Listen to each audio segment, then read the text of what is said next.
Hablando de manifestaciones, el próximo jueves el Frente de Todos en Córdoba está convocando a manifestarse en apoyo, por supuesto, a la vicepresidenta de la Nación, Cristina Fernández. Ahora, particularmente hablando de las expresiones o el descargo que hizo a través de las redes sociales, ¿puede llegar a incorporarse, quiero decir, como materia de prueba en el juicio que se le sigue en su contra?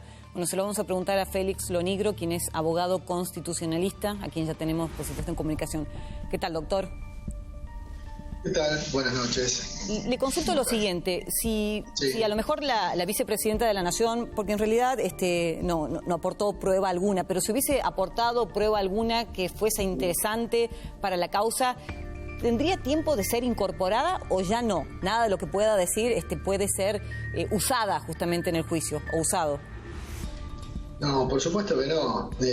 Los expedientes tienen tiempos procesales y bueno, indudablemente hay que cumplirlos, lo llaman etapas precluidas, ¿no? En el caso de Cristina Fernández, el Tribunal Oral, ella pidió una ampliación de la declaración indagatoria, cosa que no corresponde.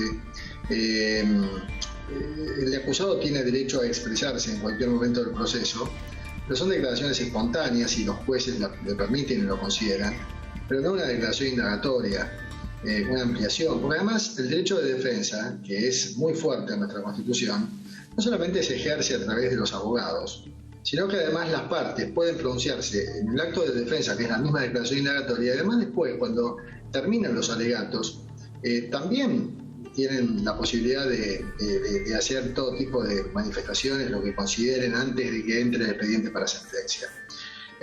Ante esta negativa, Cristina Fernández dijo, bueno, entonces voy a hacer una declaración pública, digamos, y ella eligió la forma como puede elegirlo cualquiera. Ella tiene como vicepresidenta la ventaja de contar con el despacho del Senado de la Nación, con la repercusión, y cosa que cualquiera de nosotros no hubiéramos podido hacer.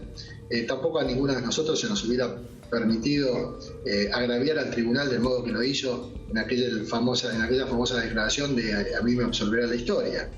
Pero bueno, es la vicepresidenta, objetable que haya utilizado los recursos públicos, el Senado de la Nación, con las cámaras, con los recursos de todos, para ejercer su derecho de defensa fuera del juicio. Está el derecho de defensa en juicio y ella lo ejerció fuera del juicio. Doctor. Nada de esto conmueve ni importa una modificación en el transcurso del desarrollo de la causa. Ahora corresponden los alegatos a los defensores justamente de los imputados. ¿Tiene ella la posibilidad, al ser abogada, de defenderse de alguna manera o de acompañar a sus defensores en el momento de los alegatos y hablar particularmente ahí? ¿Existe un antecedente de ese tipo, teniendo en cuenta que es abogada?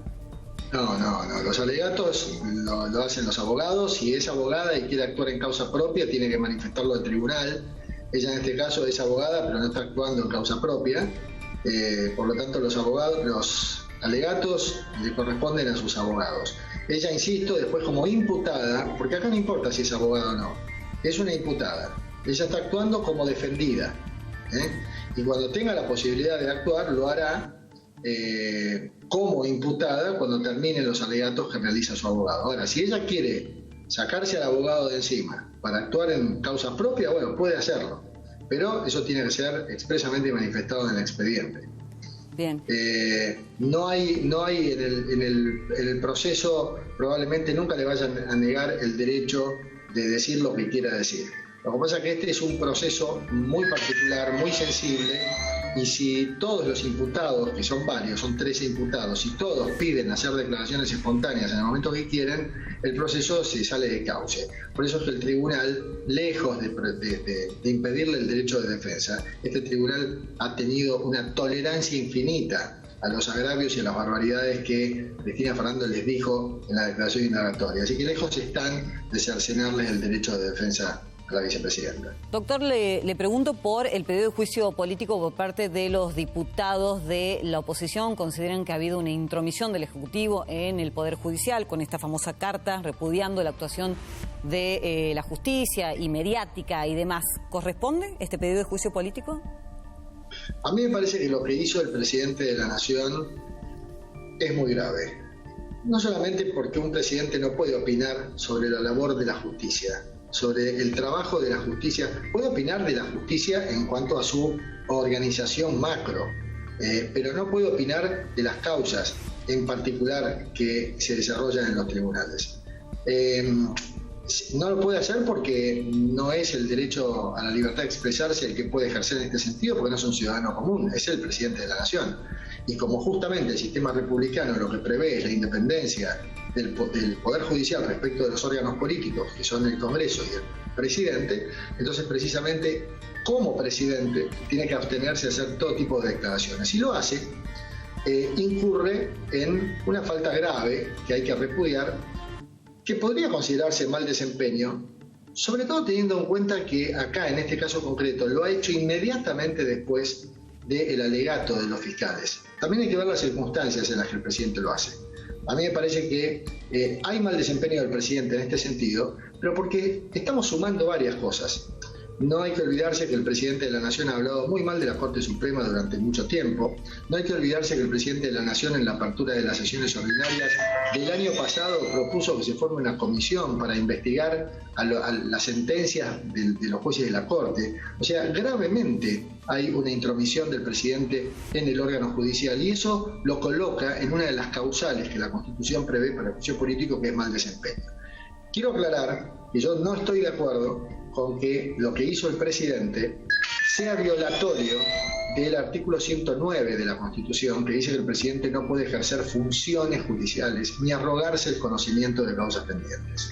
Esto que hizo de opinar no es ejercer función judicial, no es arrogarse el conocimiento de una causa, porque no se ha metido en la causa, como sí lo hizo Cristina Fernández cuando hizo el pacto con Irán en la causa, en el proceso de la investigación por la ANDA. Ahí sí hubo una violación al artículo 109.